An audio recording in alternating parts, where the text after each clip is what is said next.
Chris Sewall here, baseball card collector, investor, dealer in that order. Welcome everyone. Today going to go over an 8-card PSA order I recently got back.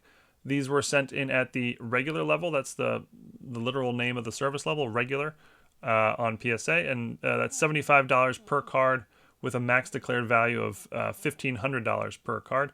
Again, an 8-card order. There's sort of a mix of modern and vintage. And you can see I predicted ahead of time what I thought the grades would be, always giving it a 2-grade range. And a bit of a spoiler here if the title didn't already spoil it, but there are a couple of big notable misses in this order, but also at least one nice hit as well, and I'll show the finances on all of it at the end.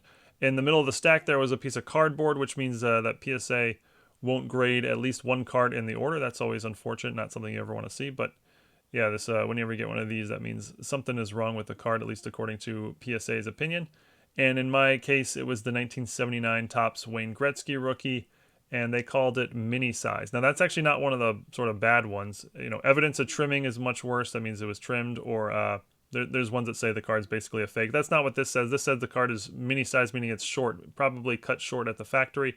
It doesn't fit properly in the holder, or you know, they can't give it a number grade for that reason. And I actually could have marked on when I sent it in that it's okay to put it in an authentic case, but I didn't do that. So they sent it back since it was mini size, and they actually went and measured it against another card, this 1978 Topps Football Common.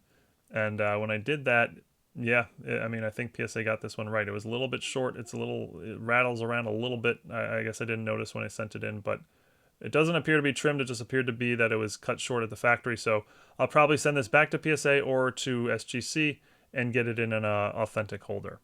And when a card comes back mini size, actually PSA does not charge you for it. So I didn't get charged for this.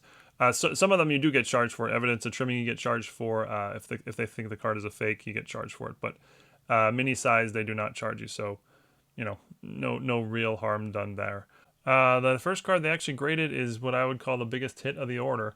It's a 2003 SP Chirography bronze Ken Griffey Jr. auto. This card's still numbered out of 100. Really rare card, and what's really important about it is it pictures him in his Seattle Mariners uniform. Most Griffey collectors prefer that he comes in his Mariners uniform, and I got a PSA 10, and I'd put 9 or 10 on the sheet, but you know, 10s are hard to come by these days, and that was a nice hit. And here's one of the misses: 2020 Panini donruss optic holo autograph Justin Jefferson rookie. And this came back a 7, and I couldn't figure this one out. I looked it over really closely. I remember thinking this was a strong 10 contender, and looking at there's this like tiny little smudge, but down at the bottom center. But I think it's actually on the case, but it might be on the card. But it's so minor, even if it was, I don't think it would drop it to a 7. The card's centered perfectly. Everything looks sharp. I don't know what's going on here, but yeah, it came back a 7. That was obviously disappointing, and yeah, looking for a 9 or 10 there, and not even close. And, you know, another example of where I hope at some point PSA provides, you know, greater notes or something like that, just so you can understand why you got your cards off by, you know, three grades lower than you were expecting. Same exact thing going on here. Justin Herbert. This is a 2020 Panini Select certified gold rookie. It's actually serial numbered out of 10. This was an interesting card because I wasn't familiar with this set, but serial numbered out of 10, it's Justin Herbert rookie. And I put 8 or 9 because the back had some really light chipping, so I didn't think a 10 was in play, but I thought this was going to get a 9. And I got a 7, just like the Justin Jefferson, and I looked it over. I couldn't figure it out. I mean, maybe there was some print, you know, I don't even know what to look for at that point. But the Jefferson and Herbert definitely would have liked some notes. And then here was the biggest miss of all. 2016 Bowman Chrome, purple refractor auto, Fernando Tatis, first Bowman Chrome card. I paid strong on this card because I thought it was a serious 10 contender, and it's big money in a 10. The difference between a 9 and a 10 is big money, but it came back an 8. Not even close. I looked again, looked this over. I couldn't find anything. I mean, it's centered perfectly. It's sharp everywhere. There's no chipping anywhere. Couldn't find any surface issues at all. I don't know what's going on here with an 8. This is a 4-figure card in a 10, and it's thousands of dollars difference in value between an 8 and a 10. Again, another example of where, you know, greater notes would go a long way to easing the pain here. 1956 Topps Jackie Robinson. This card got a 1. I knew it couldn't get much higher than, I think I put 1 or 1.5 on the sheet, and that's the best it could do. But it's a really nice eye appeal 1. There's nothing gross about it. It's pretty nice 1. It does have like a significant crease, but it's not a super deep crease, but it goes across the entire card, so it really had no chance anything, anything above a 1 or 1.5, but just wanted to get that one into the holder. Another Jackie Robinson 1953 tops, and this one got a 2, and this one is actually pretty decent, but in the lower right corner it has this, I guess you'll call it paper loss, so I didn't know how PSA was going to treat that.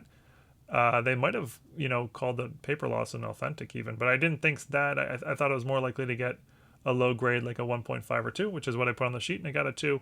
And there's a really nice eye appeal too. I mean, if you could just sort of ignore the lower right corner, which I get is a big ask, but if you can do that, it's actually looks much nicer than a 2 overall. So yeah, the two original Jackie Robinsons, both lower grade, but both I'd say really nice eye appeal for the lower grade, and both those basically got more or less the grade I was expecting, and yeah, I seem to be doing with my better with my predictions on the vintage than modern recently, or on this order anyway. And last card, another vintage, is a 69 mantle. This is his last card during his playing days, and this got a 6.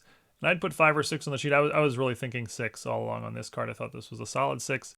Thought a 7 was really probably out of reach, and yeah, put 5 or 6 because I sort of expect a lot of cards to come back a grade lower than I'm guessing. But yeah, 6 was really what I was expecting here, and that's what it got. And it's a nice card there. So, looking over the whole thing here, I got 3 cards lower than my my range. 1 card didn't even grade. So actually, kind of you could call 4 of 8 of these cards a bust on the grade.